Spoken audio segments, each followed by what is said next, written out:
नमस्कार दोस्तों, मैं राजन लूना आप सभी का स्वागत करता हूं सी लैंग्वेज के हमारे इस वीडियो के अंदर। इस वीडियो में हम जानेंगे introduction to C, evolutions of the C के क्या क्या फीचर्स हैं, कीवर्ड क्या होते हैं, कंस्टेंट क्या होते हैं, वो सारी चीजें आज के इस वीडियो में मैं आपको बताने वाला हूं। अगर आप हमारे नए व्यूअर हो तो हमारे इस चैनल को सब्सक्राइब कर लीजिए ताकि जो भी वीडियो हम बनाए वो आप तक पहुंच जाए। चलिए शुरू करते हैं इंट्रोडक्शन टू सी।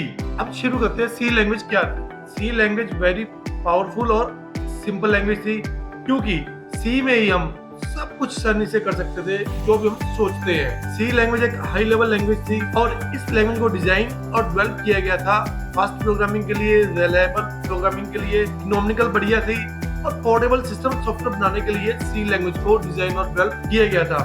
और सी लैंग्वेज से ही हम हमारे सारे एप्लीकेशन सॉफ्टवेयर बनाते हैं। अब बात आती है कि बिफोर द डेवलपमेंट ऑफ सी, कि सी से पहले भी ऐसी लैंग्वेज नहीं थी कि जिससे हम सॉफ्टवेयर बना सके थी, लेकिन वो ना तो सिंपल थी और ना ही फुली फीचर थी। अब उनमें से कुछ लैंग्वेज तो पावरफुल थी, लेकिन वो बहुत ही ज्यादा कॉम्प्लेक्स मीनिंग मुश्किल थी, और जो सिंपल थी वो पावरफुल नहीं थी। इसका मीनिंग क्या हुआ, लैंग्वेज तो थी सी से पहले काफी सारी, अगर वो पावरफुल थी तो काफी ज्यादा कॉम्प्लेक्स और मुश्किल थी।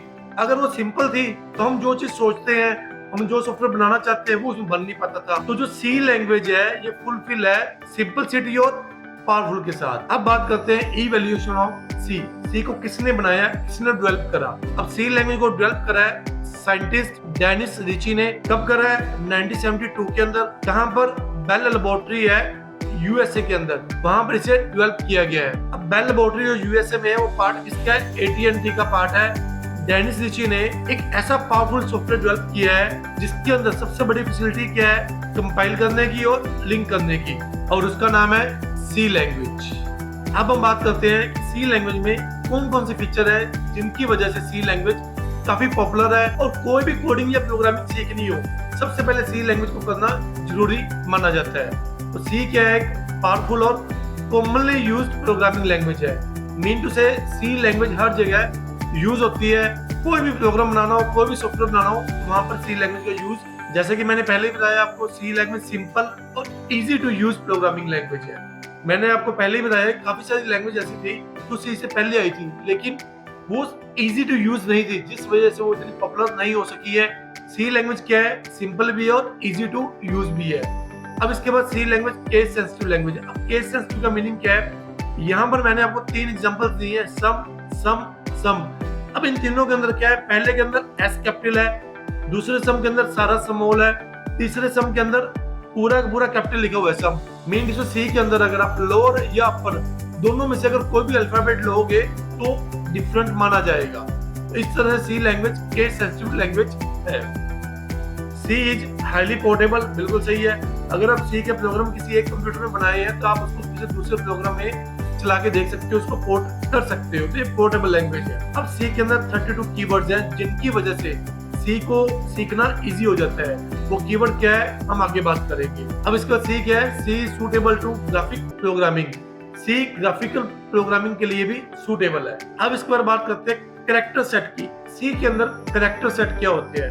अब कैरेक्टर सेट वो सिंबल्स हैं जो सी प्रोग्राम के अंदर अंडरस्टैंड और एक्सेप्टेबल है। मीनिंग जो कुछ ऐसे सिंबल्स हैं जिनको हम सी लैंग्वेज में टाइप करते हैं और सी इनको अंडरस्टैंड करता है, उसको समझता है कि किस तरह से हम क्या कहना चाहते हैं, क्या बनाना चाहते हैं, उसको बोलते हैं कैरेक्टर सेट। अब कैरेक्टर सेट कॉम्बिनेशन कौन कौन सा हो सकता है, अल्फाबेट का, कैरेक्टर्स का, डिजिट्स का, स्पेशल कैरेक्टर का या वाइट स्पेसेस का।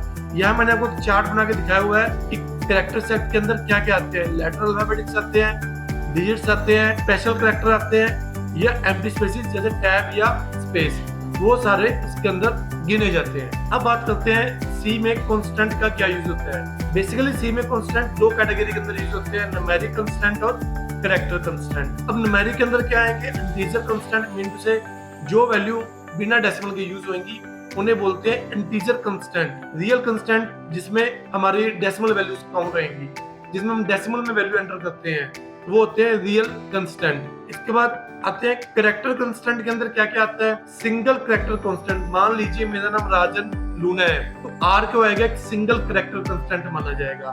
आर क्या माना जाएगा, एक सिंगल कैरेक्टर कांस्टेंट माना जाएगा।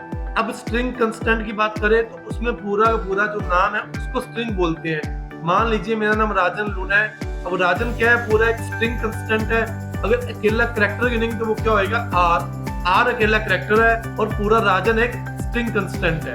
तो ये था कांस्टेंट जो सी में यूज होते हैं। इसके बाद बात करते हैं कीवर्ड की। मैंने आपको पहले पीछे बताया था इंट्रोडक्शन में कि सी के अंदर 32 कीवर्ड्स यूज होते हैं। तो ये सारी उन कीवर्ड्स की लिस्ट है जो सी में यूज होते हैं। अब इनका अलग अलग जगह पे अलग अलग यूज होएगा, आप आगे जाके इसको समझोगे कीवर्ड्स का कहाँ यूज होता है। तो आज की वीडियो में हमने जाना कि इंट्रोडक्शन क्या है सी की, इवैल्यूएशन ऑफ सी क्या है, फीचर कौन कौन से सी के अंदर, और इसमें कैरेक्टर सेट, कंस्टेंट, कीवर्ड ये क्या काम करते हैं। तो मुझे उम्मीद है कि आप लोगों को ये अच्छे से समझ लग गया होगा। अगर किसी को कोई भी डाउट है तो कमेंट सेक्शन में वो अपना डाउट पूछ सकते हैं। अगर हमारे नए व्यूअर हो चैनल को सब्सक्राइब जरूर कर लीजिए।